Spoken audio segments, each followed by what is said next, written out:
Hello दोस्तों, कैसे हैं आप सब। आज की हमारी कहानी है नकलची बहू। ये तो खुशी की बात है, नितिन की शादी तय हो गई। रेखा जी अपने पति राकेश जी से कह रही थी, छोटी तो कब से बहू ढूंढ रही थी, पर इतनी जल्दी 15 दिनों में ही शादी कर पाएंगी? क्यों ना कर पाएंगी, तुम्हारी बहन जो है, तुम्हारे सारे गुण उसके अंदर हैं। देखना हमारी साली साहिबा सब कर लेंगी। अब सब काम छोड़ो और शादी में जाने की तैयारी कर लो। राकेश जी हंसते हुए बोले। रेखा रसोई में गई और गैस पर चाय चढ़ा दी। तभी उनकी बहू अनु आई। मम्मी जी, मैं तो आ ही रही थी, और उसने चाय का काम संभाल लिया। बहू, तुम्हारे देवर नितिन की शादी तय हो गई है। 15 दिनों बाद शादी है, तुम्हें जो तैयारी करनी है आराम से कर लेना। और हाँ, शादी में पहनने के लिए अच्छे से कपड़े और जेवर रख लेना। तुम अपनी शादी के बाद पहली बार किसी शादी में जा रही हो। ये सुनकर अनु खुश हो गई। पहली बार वो अपनी मौसी सास के यहाँ जा रही है। वहाँ ननिहाल पक्ष के और लोगों से भी मिलना हो जाएगा। नियत समय पर रेखा जी अपने पति बेटे राघव और बहू अनु के साथ शादी में पहुंच गई। शादी की सभी रस्में हो रही थी। तभी अनु की नज़र दुल्हन को भेजे जाने वाले लहंगे पर पड़ी। वाह मौसी जी, आपने तो बहू के लिए बड़ा ही सुंदर लहंगा चढ़ाया है। काफ़ी महंगा होगा, इसका काम भी कितना सुंदर है। हाँ, बहू को खुद ही पसंद करने बुलाया था। अब उसे यही पसंद आया तो सोचा शादी तो एक ही बार होती है, तो बहू की इच्छा पूरी कर दी। अब थोड़ा महंगा जरूर है, मौसी जी ने हंसते हुए कहा। तभी अनु की नज़र होने वाली बहू के गहनों पर जा ठहरी। मौसी जी, गहने तो आपने बड़े भारी चढ़ाए हैं, इतने सुंदर हैं, सारे नए लगते हैं, लेटेस्ट डिजाइन के भी हैं। बहू के लिए तो आपने बहुत कुछ किया है। और अनु ने शिकायती नज़रों से अपनी सास रेखा जी को देखा और अपनी बात पूरी की। रेखा जी समझ गई कि अनु अपनी शादी के सामानों की तुलना होने वाली बहू से कर रही है, पर वो उस वक्त कुछ न बोली। अच्छे से शादी हो गई और सब घर लौटकर वापस आ गए। घर आते ही अनु ने सबसे बात करना बंद कर दिया। रेखा जी ने पूछा तो वो यही बोली, आपने अपनी बहू के लिए कुछ भी अच्छा नहीं किया। मेरा तो शादी का लहंगा भी सुंदर नहीं था, और जेवर भी आपने सारे ही पुराने चढ़ा दिए, एक भी गहना नया नहीं चढ़ाया। आपने तो मुझे सस्ते में ही अपनी बहू बना लिया है। आपने तो हर जगह मेरी उपेक्षा की है। मुझे तो अपने होने वाले ससुराल से बहुत सारी अपेक्षाएं थी। घर की एक लौती बहू बनकर आई थी, पर मेरे गहनों और कपड़ों में आपने बड़ी कंजूसी कर दी। ये सब रेखा जी सुनती रह गई। अनु, ऐसी बात नहीं है, हमने अच्छे से अच्छा लहंगा तुम्हें चढ़ाया था। अब शादी को 1 साल भी होने जा रहा है, और यहाँ तो थोड़े ही महीने में फैशन बदल जाता है। और तुम्हें बुलाया तो था लहंगा पसंद करने को, पर तुम्हारी दादी ने मना कर दिया था कि मेरी पोती शादी से पहले घर से बाहर ना जाएगी। आप अपने हिसाब से सब सामान ले लो। ठीक है, मेरी दादी ने कहा था, पर गहने तो आपने पुराने ही चढ़ा दिए। अनु ने फिर रुआसी होकर कहा, बहू, गहने पुराने नहीं हैं, मैंने धीरे धीरे पैसे जोड़कर बनवाए थे। क्योंकि तेरे ससुर जी की अच्छी नौकरी नहीं थी तो ज़्यादा कभी पैसा रहा नहीं। मेरे गहने तो राघव की पढ़ाई और करियर बनाने में लग गए थे। जब राघव की नौकरी लगी तभी मैं पैसे जोड़कर एक एक करके बहू के लिए गहने बनवा कर रखती चली गई। उनमें से एक भी गहना पुराना नहीं है, सब तुम्हारे लिए नए बनवाए हैं। रेखा जी ने समझाना चाहा। हाँ तो ठीक है, सभी बनवाते हैं, पर डिज़ाइन तो सुंदर बनवाना चाहिए। मुझे तो एक का भी डिज़ाइन पसंद नहीं आई। मौसी जी ने देखो कितने लेटेस्ट डिज़ाइन के बनवाए हैं, उनकी पसंद आपसे तो बहुत अच्छी है। ये कहकर अनु अपने कमरे में चली गई। रेखा जी की आंखें भर आई। बड़े ही जतन से वो अपने इकलौते बेटे राघव के लिए बहू लाई थी। अनु सब तरह से काम कर लेती थी, खाना पकाने में भी माहिर थी। बस उसकी तुलना करने की आदत से वो परेशान हो जाया करती थी।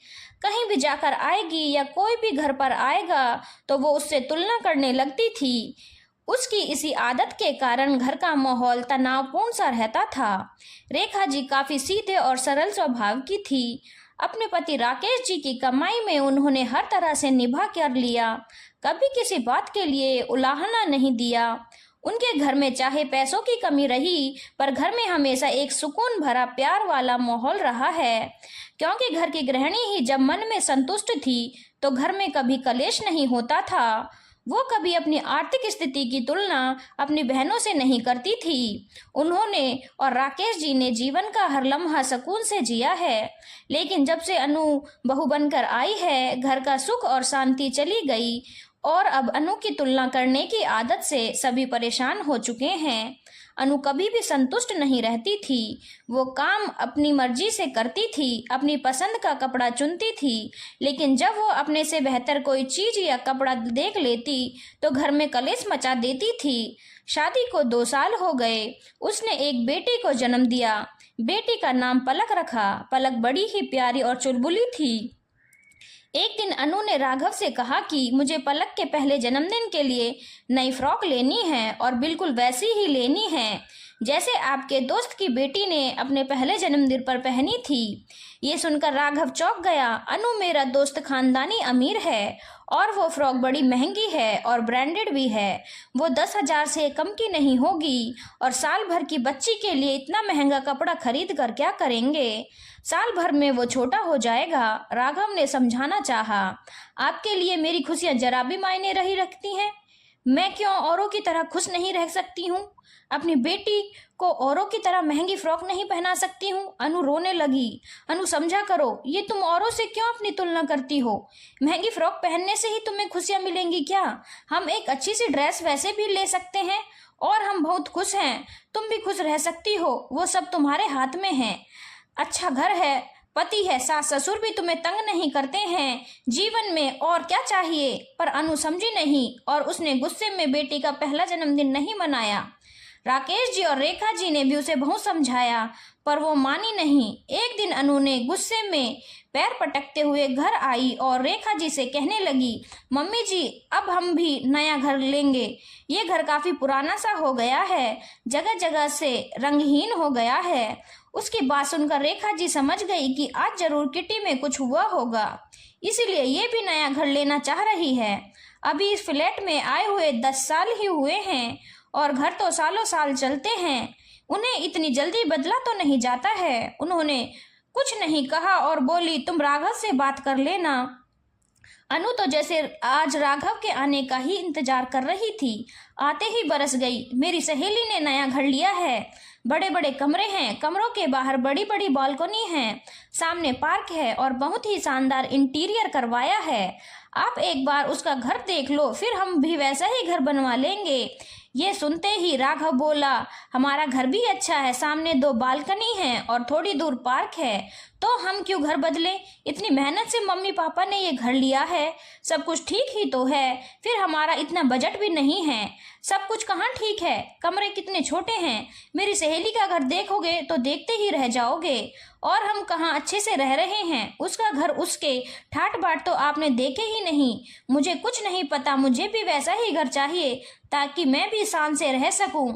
ये घर बेच देंगे और नया लोन ले लेंगे। घर खरीदने में कितना सा तो पैसा लगता है। अच्छा लोन तो ले लेंगे पर EMI भी चुकानी होती है। घर खरीदने में मम्मी पापा की बड़ी मेहनत है। उन्होंने प्यार से घर सजाया है। फिर हम जैसा भी हैं खुश हैं। तुम बेवजह दूसरों से तुलना करके खुद भी दुखी होती हो और हमें भी दुखी करती हो। पूरे घर में सबको सुनाती रहती हो, सबसे झगड़ा करके घर का माहौल खराब करती हो। ये ठीक तो नहीं है। राघव ने समझाया पर अनु की समझ में नहीं आया और अपनी बेटी को लेकर गुस्से में मायके चली गई और जिद करने लगी, अगर आप मेरे साथ रहने के लिए नया घर नहीं लेंगे तो मैं कभी वापस नहीं आऊंगी। बेटा उसे रोक ले, वो घर की लक्ष्मी है, उसे खुश रखना चाहिए। रेखा जी ने बीच बचाव किया, नहीं मम्मी उसे जाने दो, आज 4 साल हो गए हैं, उसने सबका जीना मुश्किल कर रखा है। जो औरों से अपनी तुलना करती है वो कभी खुश नहीं रहता है। बेटा हम उसे समझाएंगे ताकि वो सही राह पर चले। मम्मी वो कभी नहीं समझेगी और हमारी जिंदगी भी नरक कर देगी। ऐसी पत्नी से तो ना होना ही अच्छा है, राघव ने गुस्से में कहा। अनु अपनी बेटी को लेकर मायके चली गई। अगले दिन जब राघव ऑफिस गया तो रेखा जी बहू के मायके चली गई। उस वक्त अनु अपने कमरे में थी। अनु के मम्मी पापा को रेखा जी ने सारी बातें बताई तो उन्हें विश्वास नहीं हुआ कि उनकी बेटी 4 साल से ससुराल वालों का जीना मुश्किल कर रखा है। पापा, मैं अब कभी ससुराल नहीं जाऊंगी, यहीं आपके पास रहूंगी, अनु ने कहा। यह सुनकर अनु के पापा ने उसे उठाकर एक थप्पड़ दे मारा तो अनु देखती रह गई। पापा, आपने मुझे थप्पड़ मारा? मेरी गलती तो बताओ, मैंने ऐसा क्या कर दिया? हाँ, मारा क्योंकि तूने ससुराल में हमारे संस्कारों की धज्जियां उड़ाती हैं। तूने अपनी मम्मी से क्या यही सीखा है? तेरी मम्मी ने हमेशा मेरा साथ दिया है, जैसा भी रखा उस माहौल में हमेशा खुश रही। तेरी मम्मी ने कभी हमारे घर की तुलना किसी और से नहीं की। तुलना करने से कुछ हासिल नहीं होता है। जिसे तुलना करने की आदत हो जाती है वो कभी खुश नहीं रहता। सबको अपने कर्मों से, नसीब से मिलता है। जिसके भाग्य में होता है उसी को वही मिलता है। तो इस तरह का जीवन जी रही थी। रोज अपने पति और सास को ताने देती थी। अगर हमें पहले पता होता तो मैं थप्पड़ तुझे पहले ही लगा देता।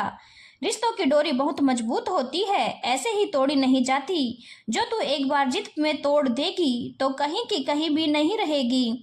ये सब देखकर अनु की मम्मी भी उसे समझाती है, बेटी, घर की गृहिणी के व्यवहार और सोच पर पूरे परिवार की खुशियां निर्भर करती हैं। तूने अपने व्यवहार और तुलनात्मक सोच से घर में इतनी अशांति फैला रखी है। जो तेरे पास सुख है तूने उसकी सदा उपेक्षा की है और जो नहीं है उसके पीछे भागे जा रही है। ऐसी सोच से तो तू कभी खुश नहीं रही और न ही ससुराल वालों को तूने खुश रखा। आज तेरे सास, ससुर और पति तुझसे परेशान हैं। कल को तेरी यह घटिया सोच तेरी बेटी पर भी भारी पड़ जाएगी। तो उसकी भी तुलना और लड़कियों से करेगी, पढ़ाई को लेकर, रूप रंग को लेकर और अन्य गतिविधियों को लेकर। तू कभी संतुष्ट नहीं रहेगी। जब तू ही संतुष्ट नहीं रहेगी, अपनी बेटी की तुलना करती रहेगी, तो वो भी खुश नहीं रहेगी और तुझसे चिढ़ने लग जाएगी और एक दिन दूर हो जाएगी। ये तो तेरी किस्मत अच्छी है जो तूने इतने अच्छा परिवार मिला है। तेरी सास ने भी हम लोगों को ये बात तुझे प्यार से समझाने को कहा क्योंकि उन्हें लग रहा था तू अपने मम्मी पापा की बात तो जरूर मानेगी। इतना अच्छा घर मिला है, पति मिला है, कोई तेरे पास बहुत ज्यादा पैसों की कमी भी नहीं है। घर है, सभी सुख सुविधाएं हैं। घर छोटा हो या बड़ा क्या फर्क पड़ता है, घर में तो प्यार और शांति होनी चाहिए। कपड़े ब्रांडेड हो या साधारण, सब अपने बजट में ही लेना चाहिए, जिसमें हम खुश रहें और हमारे पति के चेहरे पर भी मुस्कान बनी रहे। हमें हमेशा नीचे देखकर चलना चाहिए। जो हमसे छोटे लोग हैं, जो हमारे पास हैं, वो लोग उस तरह का जीवन जीना चाहते हैं, पर हम हैं कि ऊपर की ओर देखते चलते हैं। हमसे ज्यादा अमीर, ज्यादा समृद्ध लोगों से अपनी तुलना करने लगते हैं और हमें इसमें सिवाय दुख के, चिड़चिड़ापन और निराशा के कुछ भी हासिल नहीं होता है। अनु की आंखें शर्म से झुक गई। वो कुछ कह नहीं पाई। कभी अपनी बेटी की ओर देख रही थी तो कभी अपनी सास की ओर। फिर दौड़कर वो सास के पैरों में गिर पड़ी। मम्मी जी, मुझे माफ कर दो, मैंने आप सबको बहुत तकलीफ दी है। आज पापा के थप्पड़ और मम्मी की सीख ने मुझे जीवन का बहुत बड़ा पाठ सिखा दिया है। अब से मैं सही राह पर चलूंगी। मुझे जो सुख मिला है मैंने उसकी उपेक्षा करके अपने जीवन में बेवजह का दुख पाल लिए थे। अब जो भी है, जैसा भी है, जितना भी है, मैं उसी में खुश और संतुष्ट रहूंगी और रिश्तों की मजबूत डोर टूटने नहीं दूंगी। रेखा जी ने अपनी बहू को गले लगा लिया। फिर अनु मायके एक क्षण भी नहीं रुकी। अपनी बेटी और सास के साथ वो ससुराल चली गई। धन्यवाद दोस्तों। अगर आपको कहानी अच्छी लगी हो तो चैनल को लाइक, शेयर और सब्सक्राइब करना ना भूलें।